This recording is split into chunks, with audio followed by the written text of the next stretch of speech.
But, so we're just sitting here driving, listening to our music, and starting to have a conversation. And then all of a sudden I'm like, oh, this needs to be... You need to record this. Why are we not recording this? This is like things that like we need to just start doing a little more of. So, I was sitting here driving and thinking, and then I think of,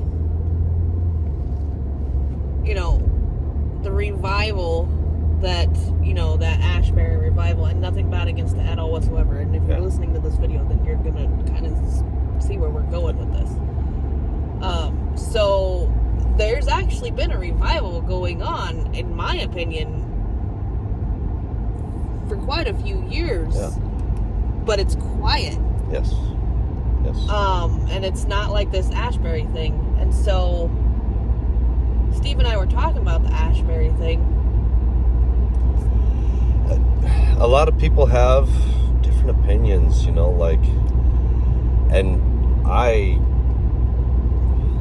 I have thoughts. I have no idea what's right. I'm going to leave it at that. So, like a lot of people are saying, if it's of man, then it will peter out. If it's of God, or Yah, as we call him, then it will continue to grow. So, in the Bible, it does say that, many seeds will be planted. Some seeds are planted in rocks. Some seeds are planted in tares, which is weeds. Some in good fertile soil. So not all seeds are going to grow. The college stepped in and shut down the revival at Ashbury for whatever reason, which, to see the youth out doing that, that's definitely a good sign. Now, from that, where it goes, I can only imagine. Like Steve said, hopefully those people took it home. Yes. With them, right? And it didn't just get shut down. Yeah. And some of those seeds are planted. Yes. And let's hope that some of those seeds, grow and bear fruit. Yes. But like we were talking, there's been a revival going on. I mean, me, for crying out loud. Thank you, Father. I'm so blessed and just so it gets overwhelming at times. Just the little things are truly blessings. We came back. It's been a few years now. Thank the Father, thank the Most High. The path we were on was, we weren't bad people, weren't doing bad things, but we weren't necessarily doing the good. We didn't have a relationship with the Father. Yeshua the Messiah and the Father. And we didn't. I had a Bible for the longest time, and I didn't even pick it up. I had it in the box that it came in my closet. Yeah. So, like the biggest thing. So, Steve broke his foot. Steve's off work.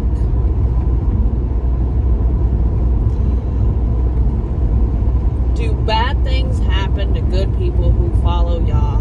Yes. Yes. And it's not necessarily a bad thing. No. It's teaching moments. It could be the adversary tried to sway us into thinking that why would Yah do this to us? It could be it could be Yah just trying to teach us some lessons. And so, or to see how strong is your faith in me. Yes. If something like this happens to you. Amen. So it's been a month now. Yep. Since Steve broke his foot. We go at the end of this month to see how that's happened. There's been many blessings. Yes. So just a little bit of insight into this. When this happened, we have been, over the past few years, we've been getting prepared or ready for whatever. you know, physically, mentally, spiritually, you know, just trying to get prepared for, you know, whatever. You know, it is biblical. We're not preparing for, you know, when the world is gone and now we're in apocalyptic times and zombies are walking the world. I mean, if that comes to pass, that comes to pass. But Nothing we can do about that. Our preparing is in the mindset of, you know, we went through derecho in August of 2020, and we had a little bit of, you know, we didn't have a whole lot of. We didn't stress out about stuff. We had food. We had water. I mean, we did not have power for 8 days. So that means we didn't have any hot water. We had to cook everything outside. But with this happening,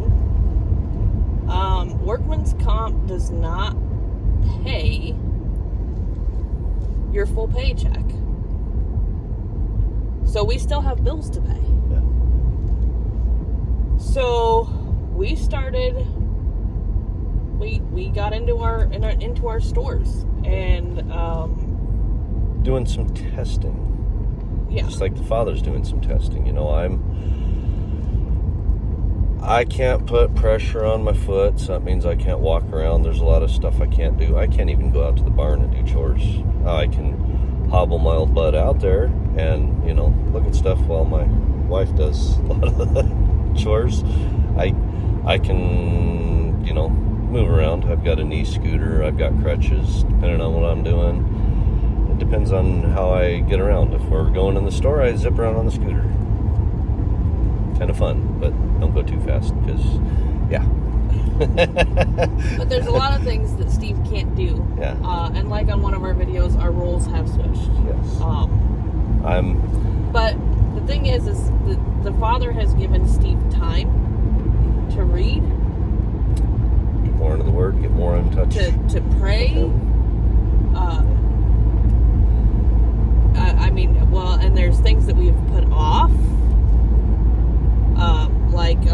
We've got a freeze dryer, so last summer we freeze dried some tomatoes and turned it into tomato powder, and we're saying, well, one of these days we will mess around with it and see if we can't make a marinara or something out of it, some type of sauce out of it, and here we are, you know, the beginning of March, and we still haven't done that yet. And over winter we're thinking, you know, we'll do it, you know, we'll have plenty of time over winter. Here we are almost into spring, and so I pulled out the tomato powder. Well, it was pulled out. We had it off to the side, and then we were cleaning out, and it got buried, you know, under some things, and there's our tomato powder. Yep. So Steve made marinara on Friday, and got that done. Yep. And so I mean, there really is so many blessings that have come about out of this situation, and we can't be mad about it. Nope. We just have to conquer and overcome. And if Steve with the broken foot, yeah, you can't have. There's no weight bearing on this thing at all. Doctor's orders, and so there's a lot of things that he can't do, but he's still doing things that he can. Yeah. We figured out a way for him to do the dishes. I mean, I work at home, and it's not just your, you know, I work at home and I've got, you know, a lot of time. I work with a company that I'm in the customer service department, and I'm on the phones for 8 hours a day talking with customers. So I don't have times that I could just stop and do the dishes or do laundry. You know, I could probably put a load in the washer, but you know, a 30-minute break, even if you're at home for lunch, that's letting the dogs out to go potty, heating up your lunch, eating your lunch to where you can enjoy it, and then you're back to work again, and I'm back upstairs. Yep. So that we've figured out lots of things for how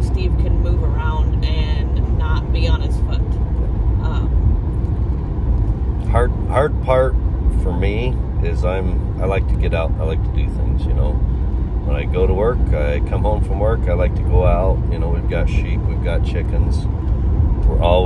Something always needs fixed, repaired, upgraded. You know, we're trying to do some upgrading, kind of going a slightly different route with the chickens, but that's almost done. It's just got a few more odds and ends, and that's why we gotta go to Menards. yeah. Need to get some stuff. And I've always been a doer. Like, here, get out of my way. Let me do that. Here, it's easier, fish faster if I do it. Here, let me do this. Let me do that. Now I had to step back and become a teacher. So I've always taught to a degree-ish, I guess you could say. You know, teaching your children things and teaching others, you know, things I do know. And it's just patience. Well, and you've taught apprentices. Yeah, I've taught apprentices in our trade. But now it's like I've really got to learn patience because, you know, my wife is capable. She's very more than capable, but it's been a blessing. So Steve has been, you know, for like the chicken coop wall that we built. He sat on his scooter and lined it out, but I had to put the boards down and grab the boards and cut the boards. And, you know, he's walking me through on how to build this wall. Teaching. And it came together. Yeah. And it works. And it was exactly how he would have put it together. But I think it was better. But he didn't do that. And the blessing that I have had out of this, so like I've been getting breakfast every morning on my first break. And so that's one thing I'm going to miss about it. But that kind of went off on a tangent of us. But anyway, so the revival, Yeah. There's a revival going on. And the path that Steve and I are following, we're finding more and more people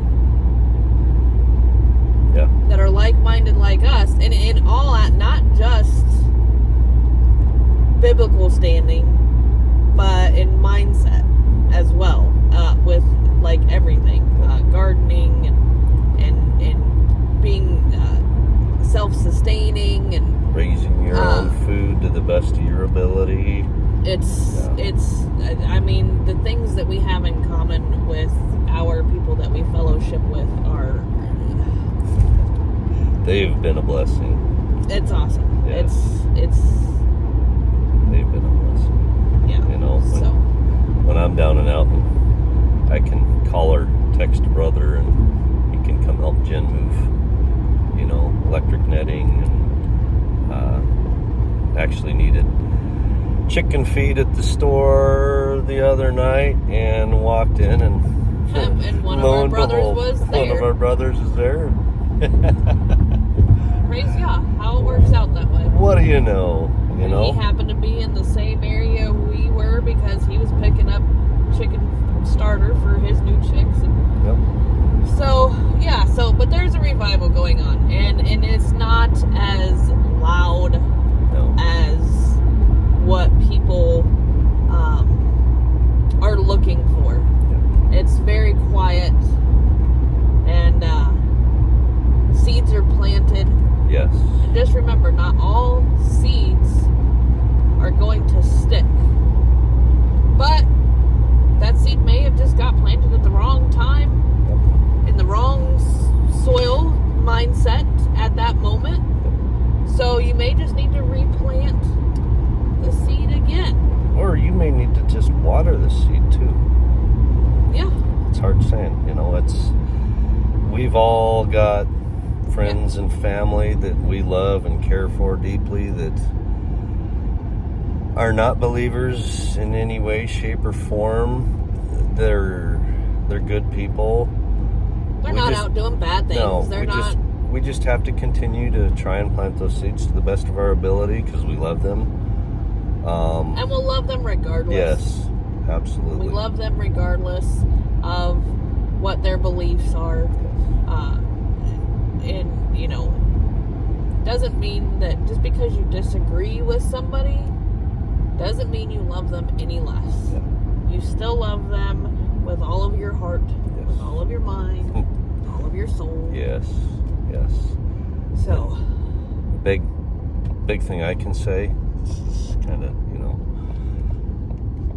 when we first started this, we were just kind of doing, me and my wife at home, just kind of doing our own thing.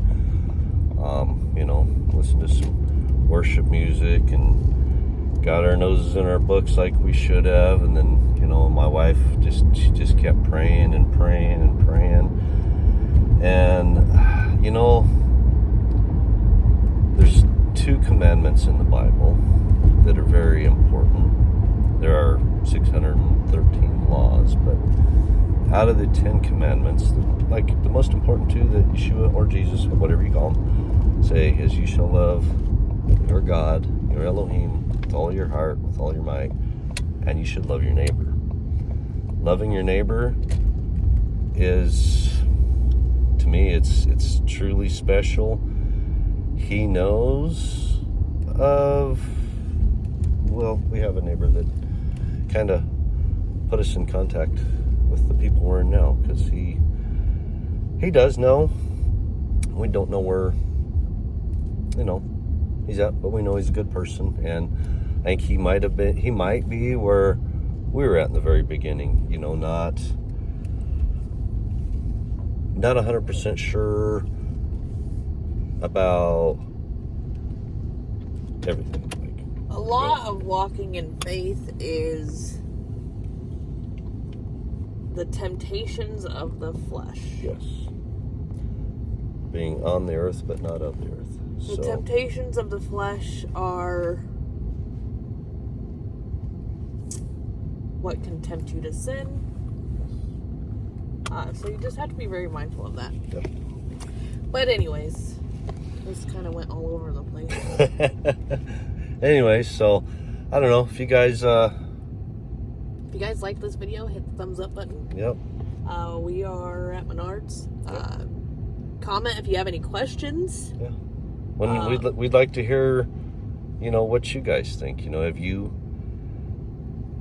What's your walk been like? Yeah. What are you trying to walk and you find struggles? Yeah.